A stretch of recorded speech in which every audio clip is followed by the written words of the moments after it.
Hi, I'm Dr. Caroline Leaf, and welcome to my podcast, Cleaning Up the Mental Mess, a podcast dedicated to helping you take back control of your mental and physical health. In today's special episode, I am going to be answering some of the questions that you've sent in around handling anxiety and coping with staying at home as the COVID-19 pandemic has gripped the world. So many people are saying so many things. So I want to try and help you as much as I can with managing your mind in this crisis so you can stay strong. One more note before we begin. With all the stress, anxiety, social distancing, and isolation stemming from the coronavirus, the need to connect with each other is more critical than ever. I created a dedicated Facebook support group to stay connected with others and share your challenges and the best tips for dealing with our new normal. The link to join the group will be in the show notes. And for additional resources to help you manage anxiety, stress, and worry during this crisis, check out some of my books which are on sale now. To get 25% off all individual books, DVDs, and workbooks, visit drleaf.com and use the code DrLeaf25 at checkout. Lastly, I have put my new brain detox app, Switch, on sale, as this is a great tool to help manage your mental health during this crisis. Currently, it's 50% off a 3-month subscription. Just go to theswitch.app for more details and to download the app. The link will be in the show notes. Before we begin this episode, I want to check in with all of you. How are you doing? How are you holding up? At a time like this, it's vital to focus on your mental hygiene and health. Anxiety, stress, worry, fear, all of these can really weaken your immune system and affect how your brain functions. If you find you are struggling with your mental health or you just can't seem to feel happy, then it's time for mind management. It's time to detox your brain. That's where my new 21-day brain detox app called Switch comes in. It's designed to help you find and eliminate the root of whatever is causing your mental distress and help you replace it with a new healthy neural network and habit. It's just 5 steps that you do each day for 21 days and will take you about 15 to 30 minutes. This is a daily mind management plan to manage your toxic stress. The program has over 30 years of research backing it up and just went through clinical trials again with amazing results. And right now, a 3-month subscription is on sale for 50% off. Just go to theswitch.app or look for Switch on Your Brain on iTunes or Google Play. The link will also be in the show notes. Right, let's get back to this episode. I have the most amazing questions that have been sent in. There's lots of questions. I'm going to answer as many as I can in this episode, and we will do more like this as well. First question is, how do I talk to my children about situations like this without scaring them, but also ensuring that they are taking the right precautions, like washing hands, social distancing, and so on? My answer to that is that I don't believe in pussyfooting around issues with children. They are really smart and can read your body language. They're actually better at reading body language than adults are. And considering that body language is 50% of communication anyway, you may think you're hiding things from them, but you're not. They sense something is wrong and that you are battling.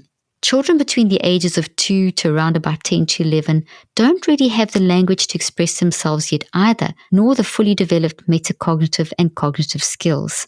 So if you don't help them express and process the anxiety they have picked up from you, they will embed that in their body. And the more traumatized you become, the more traumatized they will become. I know that this places huge responsibility on us as parents to be honest about our feelings. But hey, that's what we signed up for. We signed up to be parents, so let's get our skills up to par on how to handle our own emotional stuff, and then we can handle our kids. So my advice from 25 years of running a clinical practice and having 4 children of my own is be honest. Be honest, obviously age appropriate to whatever age your child is. Explain what's going on at the level that they are on. Show pictures of the virus. Show pictures of scientists that are trying to find the vaccine. Give analogies that are age appropriate to help them understand. So You can tell them what's going on, tell them how you feel, tell them that it's making you a bit anxious, get your feelings out, but this is what you're doing to manage it. So you don't just hide and ignore and pretend everything's fine, because they can pick up that you're concerned. So you tell them that you are concerned, that there is this virus out there that is something. If it's a very young child, you could maybe say something like, it's a very dangerous animal and it's kind of on the loose out there. So until we can catch it and understand it and control it, we need to stay inside. We need to not get close to people. Or you could use something like a flower versus thorns. So the flower is something that is nice versus the thorns are something that hurt us. So we've got to be careful of the thorns. So the dangerous animal versus a pet example that I just gave is that you could tell them about a dangerous animal, as I mentioned, and then compare that to a pet. So we've got to be careful of a dangerous animal till we catch it, whereas a pet we can play with.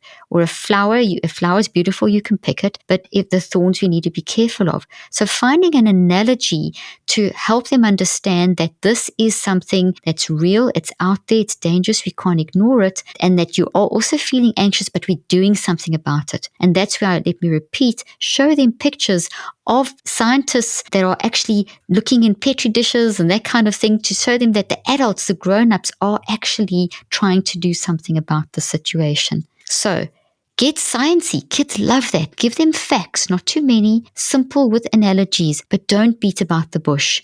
Be honest about what's going on. As I said, simple, to the point, not too complicated, with lots of analogies, with lots of pictures, and express how you're feeling, and at the same time, encourage them to express how they are feeling. You've heard me say many, many times, and you'll hear me say again many, many times, that we need to embrace, we need to process, and we need to reconceptualize. So we need to embrace our own emotions that we're going through, and we need to process them, and we need to redesign them, reconceptualize them, see them from another angle. And we can do that out loud in a simple way with our children. We can say things like, yes, I am scared. It's not nice to know that there's this thing out there, but this is why we are staying inside, or this is why we aren't going to school at the moment, because we are letting the scientists and the grown-ups out there that are studying this to try and control this. So you give them reasons, you give them explain, and give them something to help them to hang on to this. Give facts with analogies, but don't beat about the bush. Be honest. And then, as I said, encourage them to speak about their feelings. So how are you feeling? Are you feeling sad? Let them express themselves. If they need words to help them, you can jump in and help them express themselves as well.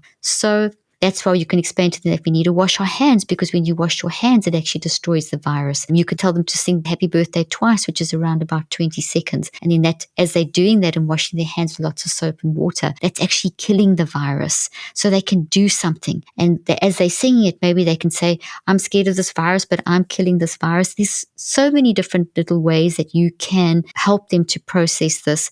The big thing is, don't just pretend it's all fine, because it's not. This is a new normal. We need to get our heads around this and share ideas and tips and techniques on how to do this. But the basic overriding principle is embrace, process, and reconceptualize. Another great question is, how do we deal with and help with anxiety and angry outbursts from kids? Well, these outbursts are coming from the changes, obviously, from the frustration of not being at school, not being able to see their friends, not being able to maybe have birthday parties, not being able to do all the normal things that are part of their routine. And it's also confusing, and they don't understand it. So as I just answered in question number 1, it's really important that you dissipate the concern and the frustration by giving them factual, simple factual information, truthful with analogies, simple, and always attaching how you're feeling about it and inviting them to share how they're feeling about the situation. If they're very young, you can get them to go and draw pictures or to play Lego and to transfer this immediately, this emotional energy into something constructive. And they might build a virus, or they might draw a virus, or they draw how they feel. So it's embracing it once again, it's processing it, and it's reconceptualizing it. So the outburst is coming from the fact that they're not sure. So by you helping them to understand what's going on as best you can in this uncertain time in a simple way, and allowing them to channel that frustration energy into drawing or something, can really help with an outburst. So frustration will increase in this time. So I'd suggest you have different spaces allocated in your home as well to deal with frustration and all the other stuff that our kids have stuffed down because of the hurry sickness that we've been living under. So what's also going to happen in this time is that we live in the age of hurry sickness, where everyone's just hurrying and busy and doing so much. And suddenly we've gone from this extreme to where there's no hurrying going on at all. And it's a tremendous contrast, which can also lead to confusion, frustration in your children and in yourselves. And that can also lead to those outbursts as well. But this is a blessing in disguise, because by getting away from all the hurry sickness and busy, it gives you a chance to just internalize, just to think again, to actually be quiet and just deal with stuff. And as you go from this one extreme of being busy to being so quiet and different, and a lifestyle that's so totally not hurry sickness, not so busy, you do start looking at yourself. You do start seeing things inside of yourself. So there might have been a bullying incident at school that your child never was able to talk about, or something happened where a friend or something's happened in their life and they've stuffed that down, which often happens with children many, many times, some sort of adverse experience that they stuff down. In this time, in this period where you are forced to be together for these long periods of time, and you've got time to think again, these things will come to the surface. So an outburst could also be coming from some kind of stuffed trauma that's happened. It may be an extreme trauma, it may be not as extreme, but things that are there start bubbling up and they don't know how to express it. And that's where encouraging them, modeling you expressing how you feel, asking questions, giving them sort of the words to be able to express themselves through art, painting, pictures, drawing, play therapy. These are all ways that they can start pouring out what's going on inside of them, and that's been stuffed down. It helps them to bring that out. So don't be frightened of the outbursts, because they are telling you something. On a practical level, it's really good to have a space allocated in your house where, if there is a little bit of an outburst going on, or a bit of shouting or screaming, throwing things around, have a space allocated in your house. Like maybe it's in your sitting room area, or in your kitchen, or on your porch, somewhere that you can allow the child to go, and where you go when you feel like you need to get some frustration out. And it's an allocated space where you go there and you get your frustration out. It's a great idea to maybe fill up balloons with water if it's outside, and you can express your frustration by throwing the balloons if it's possible. Or if it's in a room and it's inside and that's not really practical to have balloons filled with water that's been thrown around your house, you could maybe just have a soft toy that could be thrown at a wall, so the frustration can then come out in that way to try and process it. But there's a space where it's allowed, a space where it can be controlled and expressed, so it doesn't go crazy. But having that space and having that time is very valuable in dealing with a particular issue or the underlying cause of the outburst. And it could be that the outburst has just come from the fact that they really are upset about missing that birthday party, or that they're really missing school. And having that chance to have a space where they can express their frustration is tremendously helpful. Let them get it out without being judged and disciplined. You may not like what you hear, but you need to hear it to help them. So set some basic rules in this space, this outburst space, or whatever you want to call it. Like, no one is allowed to physically touch anyone else in that space. No one hurts anyone else. No one gets yelled at in that space. And be ready when they come out of that space to hug them. Because when you get all those emotions out, you are embracing them and you're starting to process them, you get this incredible neurochemical rush. And it's really good when they're in that space and maybe they just sit down and they start crying, or they just walk away from that space. Encourage them to step out of that space and hug them. As you hug a person, it's called monkey hug therapy. It drops people's cortisol levels dramatically, and it increases the theta wave to flow through the brain. And when the theta wave flows through the brain, we get healing happening in the brain. Tremendous amount of different brain effects. The energies of the brain start changing. The brain generates energy, and when you get something out and then you get hugged afterwards, it is a very powerful calming tool and opens the door to all kinds of levels of healing. Next question, also excellent question. If you exposed or know someone who has it, how do I cope and heal and manage my anxiety? Okay, so if you've been exposed or you know someone who has it, so you've been exposed, how do you cope and heal and manage the anxiety? We're talking obviously about exposure to the COVID-19 coronavirus. Well, my answer to that is knowledge is power. So That's why it's so important to be informed, follow the CDC and WHO guidelines. I mean, that's logical.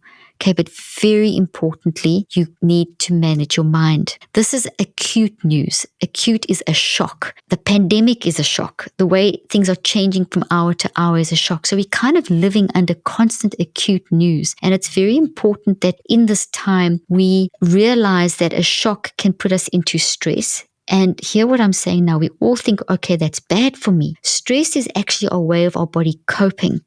Stress is not bad for you. It's the perception of the stress that is bad for you that makes your body work against you instead of for you. So as you hear that acute news that shocks you, that now you've been exposed to someone and maybe you're going to be exposed, your body does go into toxic stress. And when your body goes into toxic stress, it's very important that you tell yourself, okay, these chemicals are flowing. I can feel my heart beating. I can feel the adrenaline pumping. I'm really anxious about this. Say those things. Tune into the physical sensations in your body. Say how you're feeling.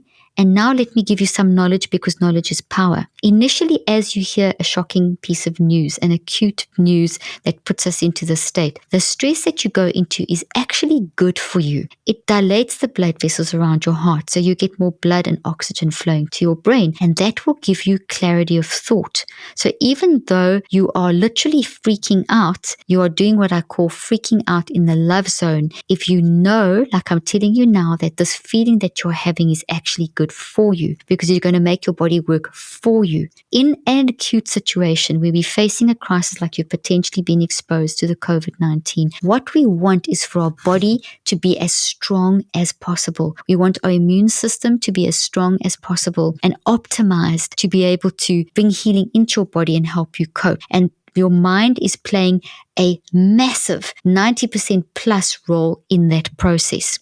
So by knowing that those physical warning signals, the adrenaline and so on, is actually good for you, you will make your heart, blood vessels around your heart dilate. You will control the amount of adrenaline running through your body. But if you think, oh no, this is terrible, and you respond negatively to those physical warning signals, then the blood vessels around your heart will constrict, and now you will have less blood flow and less oxygen to your brain, and your cortisol will increase instead of decreasing, which then sets off another whole lot of chain reactions in your body, and that'll block your ability to think with clarity. So it's really important that when you hear of something immediately, whether it is exposure to the COVID-19, whether it is another level of whatever we're going to hear in the next hour about this acute situation that we're in, it's important that you immediately stop, tune in to how your body's feeling, tune into what you mentally, what's going on in your mind, express that, embrace it, bring it out, say it. I feel scared. This sucks. It's terrible. Embrace it. Recognize those physical warning signals and say, okay, this is good. My body is going to work for me. I'm going to have oxygen and blood and chemicals flowing to my brain so that I can think with clarity, that I can make good decisions because I'm clear thinking. That then allows my body, and you tell yourself this, now my body, the blood will flow to my brain and the oxygen will flow to my brain and the chemicals will flow correctly, and it will make my immune system stronger. So you tell yourself those things and take a few deep breaths while you're doing it, because the rhythmic breathing can also help to dissipate the cortisol levels and help you be calm enough to manage that situation. So that is an immediate way of handling your anxiety. We also have released on our podcast, you'll find that there is a guide for how to manage a panic attack. I also have an app called Switch, which, as I mentioned, is on sale at the moment. And the techniques in there are fantastic for developing strong networks that you can revert to in a time of crisis. We want to be proactive with our mind and not reactive with our mind. So we want to practice building networks into our mind that as we're in a crisis situation, we can draw on those positive networks to help us cope in the situation. And the particular positive network that I'm talking about now is to build a positive thought network that helps teach you that stress works for you and not against you, that you'll think more clearly and have a better immune function when you grab that thought and you, instead of thinking it's bad for you, the stress feelings, that they are actually good for you. You want to train your mind to train your body that as you hear it, you can grab those anxious feelings immediately and control that anxiety by telling yourself that the stress is good for you. Digestion is a big problem for so many people I meet today, and without strong digestion, you'll battle to reach the level of mental health and performance you deserve. A balanced gut microbiome, something the right probiotic can help you achieve, helps turn the food you eat into nutrients your brain can use. While there are countless probiotics out there, there's one from a company called Optimizers that I have found to be especially impressive. It's called P3-OM. P3-OM helps with protein digestion, which then helps deliver more essential amino acids and other nutrients to your brain, and help with neurotransmitters that boost your mood and mental health. You can get a free bottle of P3-OM shipped out today by going to www.p3-o.m.com/leaffree and use the coupon LEAFFREE-P3OM. The link will be in the show notes. Next question, how do I deal with the loneliness of social distancing and home quarantine? I mean, this is everyone's question. All of these are everyone's questions. Such good questions. First, let's reconceptualize the concept of loneliness. Reconceptualize means to look at things differently. A really interesting study was done where they took people from the ages of around about 12 till about 78 years of age, and they put them into a room on their own in isolation. Granted, it was only for 16 minutes, but they told them to think. They didn't have computers, they didn't have their phones, they didn't have anything. It was just them alone in this room. And their instruction was to think. And they did not like, the majority of people in that study, all ages, did not like that exercise at all. They were frustrated, they were bored, all kinds of things. What I am saying here is that a few years ago, before the great advancements in technology, thinking was very much part of a human's lifestyle. You are designed to think, to have moments where you switch off from the external world and switch on to your internal world. This helps your brain to reboot. It helps the chemicals of your brain to reboot. It helps the energy flow in your brain to go to a whole different level. You increase what we call gamma energy in the brain, which flows from the front to the back of the brain. And it's very, very important in insight and creativity and learning. We have another energy frequency in our brain called alpha. And when alpha increases, you get more access to your thoughts and your memories, and you increase your ability to self-regulate. These two skills alone, and there's a lot more involved here, these two things that I've just described now alone will transform how your immune system is functioning and help you to actually think in a way that is healing to your brain. So what I'm saying here is that when you take the time to actually be on your own and really think, you are actually going to learn to deal with the loneliness in a different way. So yes, it's a whole new way. We can't physically be with people as much as we wanted to be before, but it's giving you a chance to slow down and redevelop your ability to just think. Like the poem goes, what is this life if full of care? We have no time to stand and stare, to stand beneath the boughs and stare as long as sheep and cows. So we need to try to embrace this opportunity to develop our thinker moments again. When we take this time to just think and not always be busy, we are rebooting the brain. We are bringing healing to the brain. You know, we exhaust our brains with this hurry sickness life that we live under, where we're constantly doing stuff, constantly stimulating our brain, constantly thinking that we always need to be around people. We do need people. I'm not saying that we don't need people, but we also need time alone. We need time to think deeply. Your brain has limited energy in any 24-hour period, and we drain that energy like we drain our cell phone batteries. It gets drained by not taking these thinker moments, by not taking time to switch off from the external world. And here we're in this pandemic, and we have an ideal opportunity to teach ourselves these thinker moments again. I can pretty much guarantee as you embrace this, you will start getting to know yourself better. You will start changing the way that you're thinking. You will start thinking of creative ways, because you get very creative when you do these thinker moments, creative ways of connecting with others and finding that loneliness is something that can actually be kind of seen from a different angle, that you can overcome loneliness in so many different ways. I mean, there's all these Facebook groups, and we've started a Facebook group where you can connect with others. You've got Zoom technology, you've got WhatsApp, you've got so many different ways of looking at someone's shorts through technology, but at least we can see each other and we can think of great ways of connecting and communicating and having conversations, just phoning someone and just having a great talk, because now you've got time to do that. Instead of just texting, you could actually call someone. You could do a Facebook Live with a group of friends, or go using Zoom technology or whatever to look at someone in the eyes and have a conversation. So you can actually spend time now healing from hurry sickness, which is going to heal your brain. You can come out of this so much healthier and so much more intelligent, because when we take these thinker moments, we also increase our intelligence. And as you learn to do this, once we back into the whatever our new normal is going to be, this is time that you've invested in your brain and your mind. You've trained yourself to rethink, to take these thinker moments again, and you will continue doing that.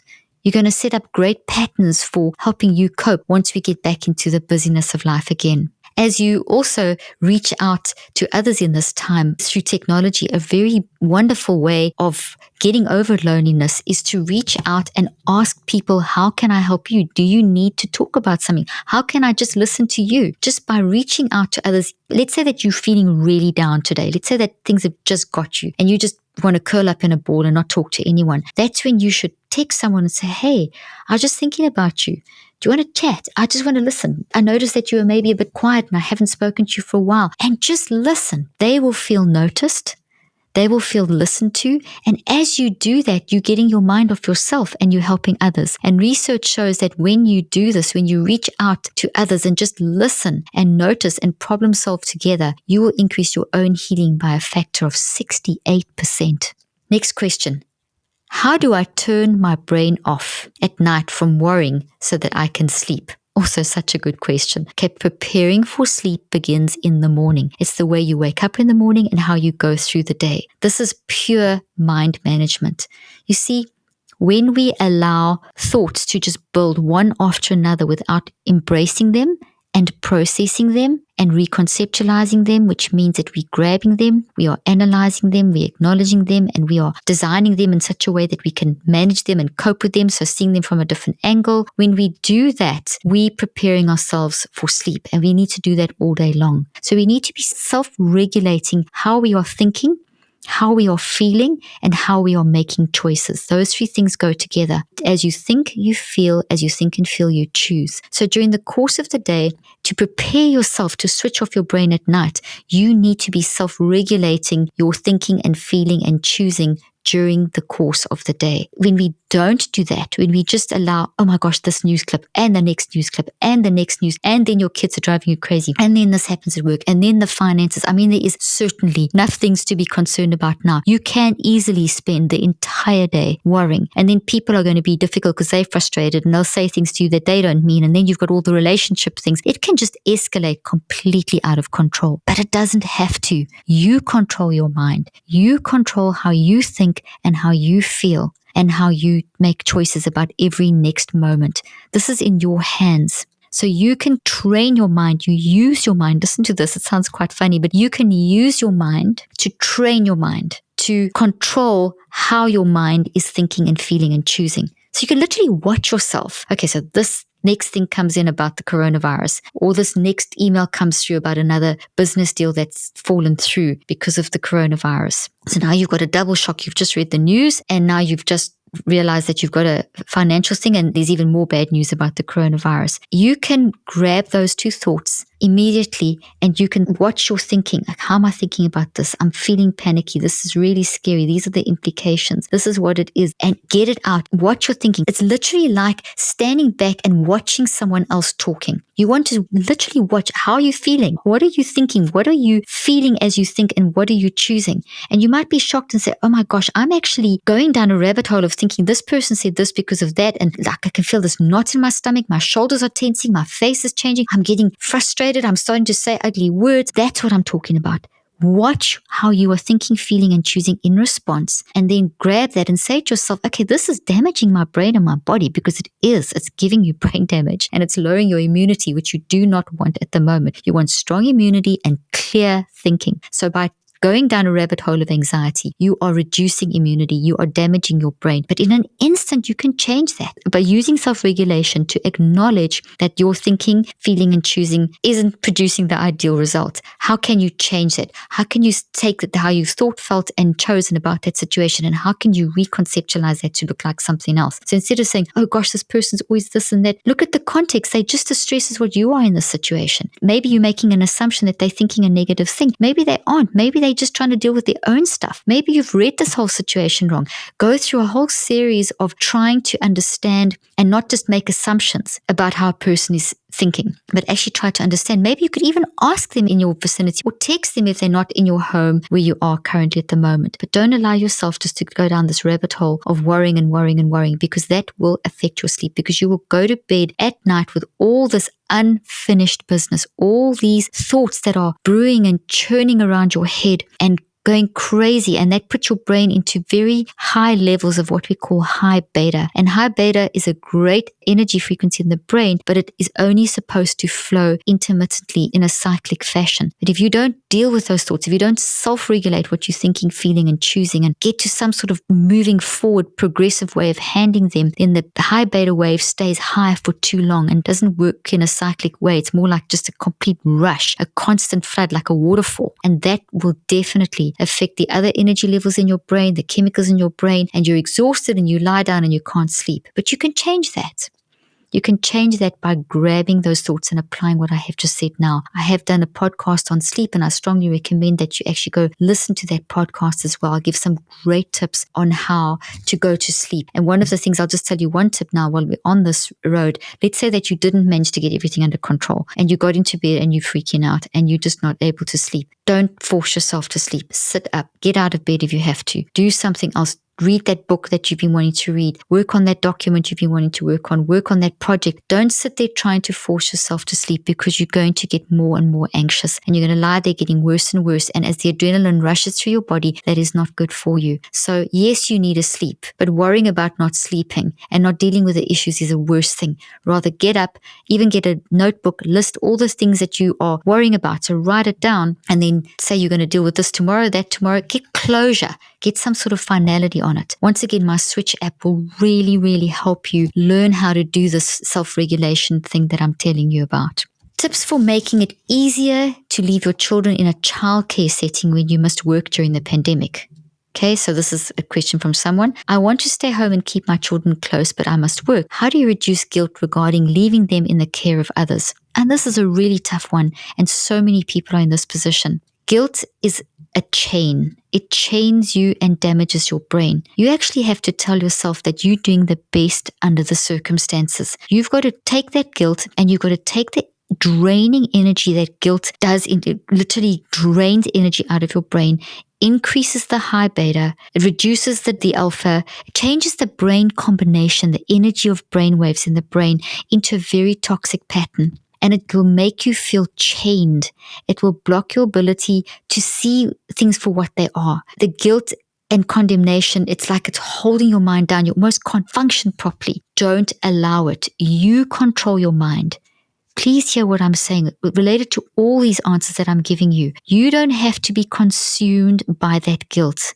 You don't have to be chained by it. You are more powerful than the guilt. You can use the guilt to springboard you into freedom and breaking those chains by saying, okay, I don't like this situation. I hate it. I don't want to leave my child in childcare. I really want to care for them, but I have to actually earn money to pay for my child. Talk to yourself like that. Give yourself the reasons. Don't allow your mind to go down that guilt rabbit hole. So many times people get into patterns of rumination and they think they can't control it. You can. You can choose to stop immediately on the spot. Don't allow yourself. Grab that thought. I put this up, a little video clip up on Instagram the other day about how to stop yourself ruminating and how to deal with that anxious thought. In your mind, physically see it, externalize it as this toxic looking tree and grab hold of it. There's the guilt. Grab it tight and say, okay, I am not going to allow this to chain me anymore. Take it out of you, externalize it, and speak to that and acknowledge it. And as soon as it's in your hands and out of your head and you're acknowledging it, it's already weaker. It's already crumbling. That's actual science. As soon as we're consciously aware of something and consciously aware of working through something, we are weakening it. So you can take it and you can immediately take that and speak the knowledge over it like I explained. Say, okay, I have to do this because we need the finances. I'm going to send all the hand sanitizer to the school. I'm going to make sure all these kind of things. So you weaken that toxic tree, and it literally does, and you build a healthy new green tree. I always use the toxic tree and green tree because your thoughts look like trees in your brain. And that one, I did feel guilt, but I'm not going to allow that to block me because I need to think clearly so I can do the best job and be the best mom, because that guilt's draining. And when you collect your child, you're going to battle to be the best mom. You're going to battle at work. You're going to battle all around. So grab that draining guilt energy and springboard it into an energy that's going to invigorate you. And I know it's not easy. None of this is easy. Mind work is not easy, but you've got to put in the effort. Like you put in, if you're an Olympic athlete, you put in the effort to get to that level. We have to train our minds. That is called mind management. Another question on, I'm struggling with sleeping and concentrating. How do I find peace while feeling your feelings so you aren't just shoving them under the rug? And I've already said this, and I'm going to answer this question again because we cannot hear this enough. If you shove something down, thoughts are real things. They occupy mental real estate. Thoughts have got information, the information about the coronavirus, the financial situation, what's happening next, who you've been exposed to, what's going to happen down the line. All that information is in that thought, whatever the thought is about. And emotions. Hear what I'm saying. Every thought that you build into your brain as a result of thinking, feeling, and choosing has information and emotions. And this information and emotions are alive. They're like volcanoes. And if they're toxic, they are toxic volcanoes that are going to explode. So you can try and stuff them down, but they will not go away. They are there causing brain damage and embedding in every single one of your cells. And over time, that is not good for your health, your mental health or your physical health. And they will explode volcanic style.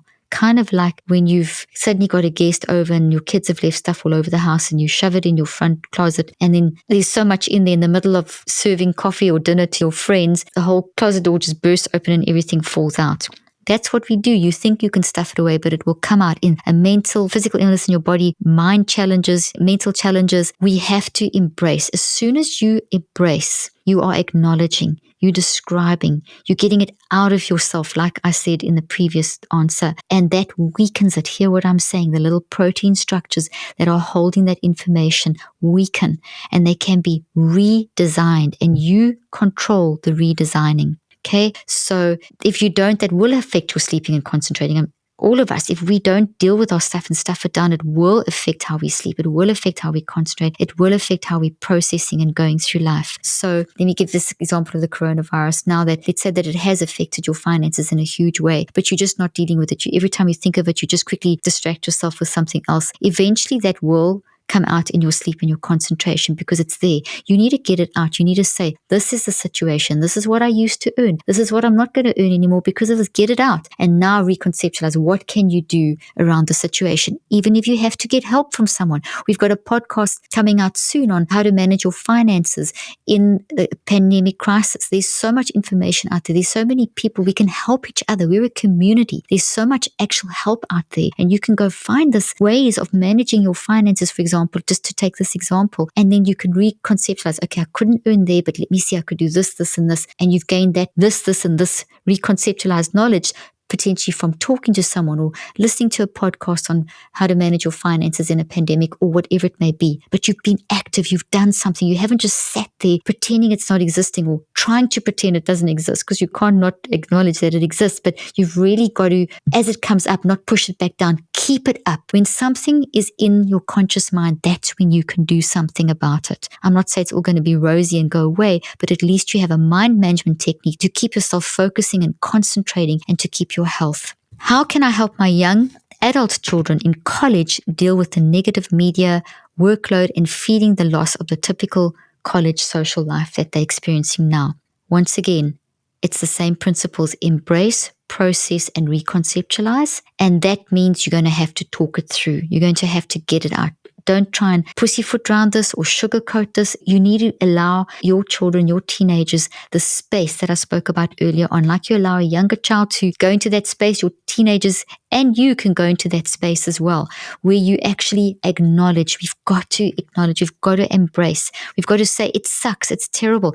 Let them express it. Let them get the negativity, the anger, the frustration. They need to feel noticed. They need to feel heard. They need to feel listened to. And then you can problem solve together. But you've got to first get it out. You've first got to become conscious of it. It's very important with a teenager that you don't just say, oh, it's all going to be fine. We don't know what's going to happen in the future. And yes, time does pass, and the world season will pass too, and there will be some sort of solution. But at the moment, this is very significant. Missing a graduation, missing a prom dance. These are very, very real things.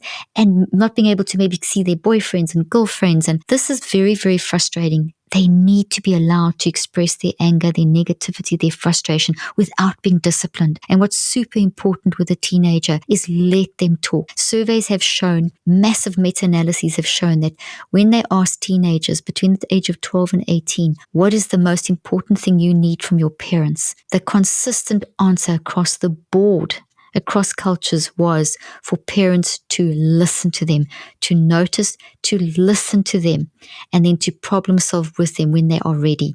When your teenager's ready for advice, they'll ask you for it. Let them talk it through. Don't just keep jumping in and talking at them and talking at them and talking at them and telling them what they should do. Don't presume to know what they're experiencing and they're feeling. What they are going through, yes, we're all going through this at the moment, but each of us is experiencing this in our own unique way. And each age group is experiencing it in their own unique way because of the fact that we are in a specific age group and have certain context and experience, etc. in our life. So don't try and make the way you're experiencing it the way your child is experiencing it. You can't do that. You have to let them get it out so that you can try and understand how they're experiencing it and then problem solving together. There's no formula for the solution.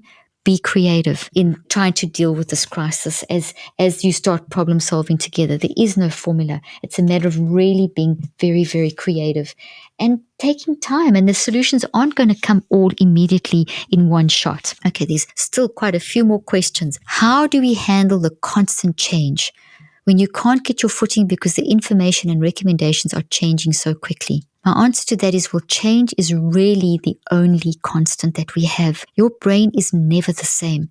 No moment is ever the same. And I think if we accept that change is the norm, and I know this is an exceptional time of change, but if we adapt and help ourselves to realize that change is actually something that is happening all the time. This is extreme change because it's disrupting our lifestyles in an incredibly enormous way. But if we can understand and tell ourselves that change is actually normal, even though this is on the extreme end of normal, it's still part of normal. And so therefore, that will help us adjust a little bit more easily. It's a constant. Your brain is never the same. What we want to do is get a possibilities mindset. You know, Thomas Edison took 1,000 attempts before he discovered the light bulb. And when he was asked about his failures, his 1,000 failures, his answer was, they're not failures. I now know 1,000 different things that don't work. So change goes hand in hand with possibilities. There's always some possibility, multitude of possibilities out there. And if we broaden our mind to accept, to actually build a network, like literally right now as you're listening to me, think of growing a beautiful green tree in your brain that says that I can cope with change because I'm designed to cope with change. Yes, I like the comfort of regularity and knowing what's coming up as much as possible, but the world is filled with possibilities. And although I can't see them right at the moment, there are 1,000 different things that I can learn in any one moment about any one situation. When you adapt to that kind of thinking, when you practice that kind of thinking, practicing it, you build a network in your brain. And when you're in the situation of another change, you're not so thrown about it because you pull that network up from your brain into your conscious mind and you hang the new information onto the, okay, change is normal tree. So think of a green tree and think of that tree is saying change is normal. There's multiple possibilities. Then you read something new about the coronavirus and think of that as, okay, this is another change. It's okay. I'm going to hang it on that tree. How am I now going to adjust? What are my new set of possibilities? If you want to know more about the possibilities mindset, I have a great great book called Think, Learn, Succeed. Book's on 25% sale at the moment, and there I give you a lot of information and tips on how to develop a possibilities mindset and the thinker mindset that I spoke about earlier on. This episode is made possible by my favorite bra company, Third Love. Why is this my favorite bra company? Well, I hate uncomfortable, expensive, ill-fitting bras. First of all, Third Love makes finding the best fitting bra super fun and easy. You just take their Fit Finder quiz online and you'll find your perfect fit in 60 seconds. Third Love helps you identify your breast size and shape and find styles that fit your body. Second, Third Love is hands down the most comfortable bra you'll own, with straps that won't slip and tagless labels, so no itching. Lastly, Third Love donates all of their gently used return bras to women in need, supporting charities in their local San Francisco Bay Area and across the United States. So far, Third Love has donated over 15 million in bras. Third Love knows there's a perfect bra for everyone, so right now, they are offering my listeners 15% off your first order. Go to thirdlove.com/Dr. Leaf now to find your perfect fitting bra and get 15% off your first purchase. That's thirdlove.com/Dr. Leaf for 15% off today. The link and offer details will also be in the show notes. Next question, dealing with the I wish I would have taken care of my finances and relationships better before we got into this. I love that question. This is an if only question. If only I had taken care of my finances before I got into this situation. If only I had handled that relationship issue or that work issue better before I got into this. This is the if only kind of mentality. I used to be the if only queen. Honestly, it stole my joy. I would be in a situation and I'd look back with this 2020 vision and say, oh my goodness, if I did this, and I would waste so much time and get so frustrated and so toxic, replaying all the scenarios that if I had done this, then this wouldn't be the case. If I had done this, I tell you, it drove me crazy and it stole the joy of the moment. I had to learn, and I used the Switch app that you've actually got on 50% sale at the moment. Those techniques have been birthed out of not only my clinical practice and my scientific research, and my clinical trials I'm currently doing now on the Switch app as well, but also out of my own experience. I apply what I teach. I had to literally bring into the conscious mind the fact that I was constantly doing an if only, if only, if only, and realize that I have to stop doing that and change it. It took me 5 steps every day over 63 days to change how I was seeing and using if only. So now instead of saying, I don't deny it, I might say, oh, I wish I had actually taken care of those finances, or I wish I had sorted out that relationship, but I don't get stuck there. I don't get into a whole if only, creating a million scenarios of what I should have done. I actually think, what can I do? I should have done that. Yes, it would have been great if I allow myself like one if only. And then I start moving into what are the things that I can do now to change the situation in now and into the future. How can I now take care of it? This is the situation. This is where my finances are now. This is where this relationship is now. What can I do? And as I said earlier on, and as you and I all know, is that there's so much access to great advice. I have great people I'm interviewing on my podcast that can help you with things like finances and childcare. And I'm putting out as many as I can. And there's the Facebook groups, and there's just everyone around the world. It's just wonderful. We're coming together as a community, helping each other. Draw on the knowledge of the people and the community in the world around you that are going through tough financial and relationship and if only situations as well. Next question. I am suffering from anxiety and I'm a young adult at the age of 26 years old. There's no reason for me to be afraid, knowing my immune system would probably be able to fight the virus out if I do get it. What do I do? Great question. Now, there's a podcast where I spoke to an epidemiologist who spoke about the ages, and we do know that the people that are being most hard hit are those with compromised immune systems and people that have compromised problems with lung function and so on, and mainly in the older age groups from 55 and older. But also, they're finding that between the ages of 19 and 55, people are also getting affected, and even a couple of babies. So yes, it's more in the older population and the at-risk population, but the fact is that it's not just the older population. We have to all be careful. We also don't understand this virus. So now I tell you that because that's knowledge. By having knowledge, you can start dealing with your anxiety. When you have knowledge, you can bring it into the open. Once again, like I've been saying throughout, very often our fear is this constant going around in circles of allowing ourselves to think, oh, I could get it, I'm so scared.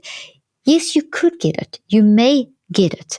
But the fact is that if you're fearful of it, you drop your immunity. Integrative medicine and mind-brain research has confirmed, neuroendocrine research, all these fields have shown that what you do with your mind is going to affect how you cope through a situation. So get knowledge.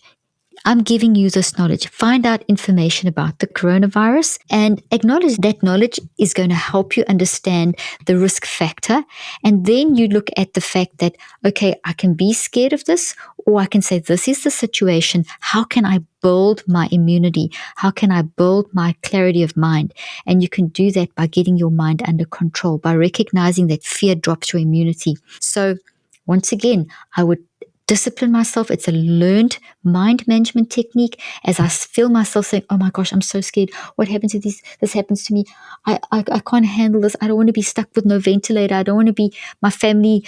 Your mind just goes down. Stop yourself. Discipline yourself. Grab that thought. Take it out of your head. See it in your hands. Literally, you're doing this literally and figuratively. Grab that toxic thought. Put it out of your head. Distance yourself. If you have to, become literally like someone else looking at that toxic thought and say, okay, give that person holding that toxic thought that is you, but it's not you, give them advice as though you're speaking to someone else. How would you help someone else handle the situation? What kind of advice would you give them? Distance yourself, even stretch your arm out and put it down in your mind on the other side of the world and say, okay, I can see you, but you're weak, you're far away from me. I am rather going to, and then you're going to develop some other kind of healthy green thought that says, okay, this is a fact, but let's look at the statistics. Let's look at the chance of this happening. Let me keep my mind clear so that I keep my chemicals flowing properly, so that I can keep strong, that I can make good decisions, that I can then wash my hands, keep the social distancing, isolate, see where it can help. Maybe there's something that you can do to help. So you shift the energy from just going around and around and around in a negative ruminative cycle into something positive. The next question we've actually covered, so I'm just going to cover it very quickly. My anxiety gets the better of me. I now have insomnia. I cry when I think about how I might have the virus and would die. This is a very similar question to the one I've just covered. I just want to know how I can stop these thoughts in my head. I wanted to do that question again, the second question that's very similar to the one I just did, to re-emphasize the fact that you are in control of your mind. You use your mind to control your mind. Here's a really good little thing to remember when I talk about using your mind to control your mind. Your mind is like an infant. An infant needs to be looked after and fed and clothed, and you do everything for the infant. You use your mind to control your brain. Your brain is literally like an infant. You're in charge. So if you've constantly thought about something with your mind, your thinking, feeling, and choosing has built a thought into your brain. That thought is this toxic issue. It's a real physical protein toxic issue inside your brain. It doesn't have to stay there. And if it's this negative thing that's chaining you down, you need to embrace it, put it out, say, oh, I'm thinking like this. I'm thinking in this negative mind. I'm going to take control of this thought. I've got this negative thought in my brain. I'm going to get it out of my brain. I'm going to take charge of it. I'm going to stop. What do you want to think about it? Change it to what you do want to think about. I know you're hearing me say very similar stuff, but people don't really process this to the extent that they should. You control your mind. You're in control of your mind. You don't have to let those toxic thoughts consume you. You can control them. So another question that's great here. I'm stuck by my mom's house and in a small town. I've had to deal with rude neighbors. What can I do to feel less stressed? Well, everyone's kind of going through different ways of being frustrated, and rudeness, I suppose, is one of them. It would be one of them. So the best antidote to rudeness is politeness. When you pour on the love, when you pour on the politeness, knowing that the context of that rudeness is probably coming from tremendous frustration, then you neutralize the rudeness. You reach out. You've created community. It improves your neuroendocrine function. You're going to get a burst of delta activity through your brain and theta activity through your brain, which is a healing wave. So you're going to make yourself feel better, and you've just now connected with someone and improve community. And when we improve community, when we connect with each other, we create tremendous healing inside of our brain.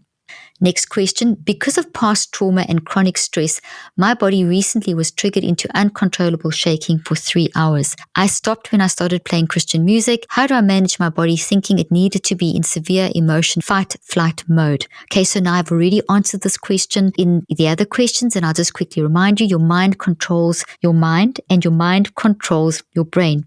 We think, we feel, we choose in that order. When you think, you feel. When you think and feel, you choose. And the result of that is you build a thought. And that thought can be changed at any one point. A past trauma can be triggered at any point, and the current situation could easily trigger all kinds of past traumas. You know, when you're isolated and you're in these scary situations, a lot of stuff comes up. It's very common when you go from being busy where you can keep yourself distracted to being in an environment where it's hard to be distracted because you are now isolated and you're not mixing with people and you're not in hurry sickness. Stuff does come up. So then you need to process those, what I call non-conscious drivers. And using a technique like listening to music and praying, that's fantastic, but you've got to make sure that you actually identify the root of the trauma. So if you're feeling a trigger coming on and you feel triggered and you're feeling very depressed, that depression's not an illness. You're going to embrace that illness as an emotional warning signal. You're going to tune into that and you're going to process and reconceptualize. Now, the best way to do this in my Switch app, I walk you through exactly how to embrace, process, and reconceptualize those unconscious traumas through 5 steps that you do every day. And it takes around 3 cycles of 21 days, so it takes about 63 days. But you've got to basically pull that thought up, find the root cause, and once you've found the root cause, you then redesign it. So you don't push your story away, you don't suppress your story, you basically redesign how you want the future of your life to look, how you see your future and how you want your future to be. You see this thought in a different way, and then you basically, that's called reconceptualizing, and then that can help you manage the stress that the toxic thought is causing. So for example, that 3 hours of shaking is very much a panic attack reaction. It's your sympathetic and parasympathetic nervous system that has gone out of balance. It's an increase of adrenaline. So it's very good if you're in that state to do something like praying, meditating, listening to, if the Christian music helps you, whatever is helping you to calm you down, that's great. But once you've calmed down, you have to deal with the root cause. Otherwise, it's going to keep coming back. So you need to embrace the feelings, the emotional warning signals to find the underlying root cause so that you can address that. Okay, how to deal with panic attacks is another question. I've already mentioned earlier on, we have a great free panic attack guide that you can listen to that walks you through exactly how to manage a panic attack. And then the last question I'm going to deal with is, how do we deal with the feelings of lack of control, which are causing a lot of fear? So we like to be in control. We all know that. And it does feel out of control. This kind of links to the change question that I spoke about earlier on, because change, constantly changing, makes us feel out of control. And when we have this feeling of being out of control, it can cause feelings of fear, and that can cause lots of damage in the brain. Fortunately, our brain is neuroplastic. So as we learn to deal with the feelings of being out of control, we can actually cause healing. That can result in healing in our brain. So as all the things I've been saying, where you grab the thought, where you embrace, process, and reconceptualize, where you work through 5 steps each day for 63 days. When you do all these things, you are actually bringing a level of control back. You see, we can't control the events and circumstances of what's happening currently with the coronavirus, but we do control how we react. So all the things that I'm teaching you and telling you about, and the things in my books and app, these are techniques that are going to help you get your mind under control. Okay, so to deal with uncertainty, we need to embrace the uncertainty, because the answers are in the uncertainty.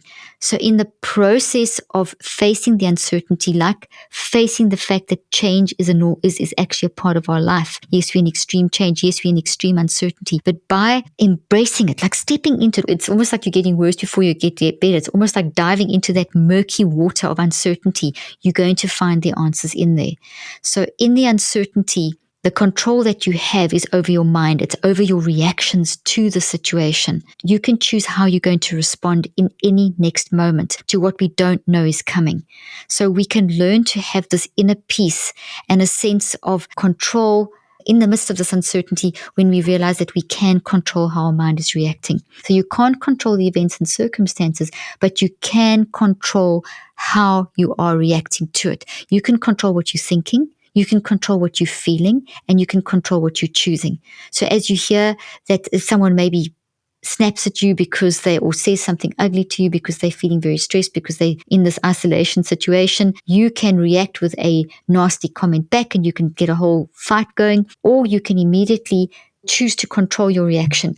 You're going to stop and say, no, don't react like that. I feel frustrated. I don't like what they've just said. I don't like what they've just done, but I'm going to calm down before I react. I'm going to put myself in their shoes. I'm going to recognize that they're going through stuff as well. It's not just me that's going through stuff. They're also fearful. Maybe they meant this, maybe they meant that. That is all embracing, processing, and reconceptualizing.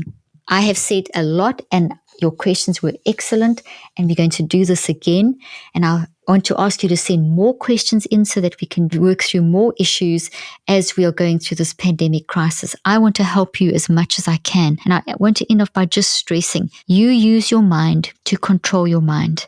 And in this time of this pandemic, we need to learn how to use our mind to control our mind. We need to ramp it up, which means that we need to understand that our mind is how we think, feel, and choose. And we can control how we think, feel, and choose. So we use our thinking, feeling, and choosing to control how we're thinking, feeling, and choosing. You don't have to sink under the guilt, the condemnation, the fear. You have to just acknowledge them, and then you have to work out ways of redesigning and reconceptualizing so that you can manage them. And as you do this, your brain responds, your brain changes, you change the structure of your brain, you change the energy flow in your brain, you change how the hormones are flowing through your body, how the chemicals are flowing through your body, and you'll get that sense of inner peace, and you'll do what I often say is you'll freak out in the love zone. So yes, we're all freaking out, but we're going to freak out with a sense of peace to keep our clarity and to keep our heads on. And that comes through controlling your next reaction. You're in control of the next 90 seconds, the next 5 seconds. You control how you think and you feel and you choose. Thank you for joining me today. I'm Dr. Caroline Leaf. I hope you found today's podcast interesting and helpful. If you want more tips and help with managing anxiety, depression, and mental health, be sure to visit my website at drleaf.com and to sign up for my weekly newsletter, where I also include a schedule of my speaking events and so much more. And follow me on social media. I'm on Twitter, Facebook, and Instagram. Just look for Dr. Caroline Leaf. Also, I love seeing all your posts on social media about this podcast. I love seeing what resonates with you and what you've learned. So be sure to continue posting and tagging me and letting me know what you think and how these tips worked out for you. And don't forget, leave a review and keep spreading the word about this podcast. Thank you for joining me today. I really hope you learned something new and helpful. Till then, I'm Dr. Caroline Leaf.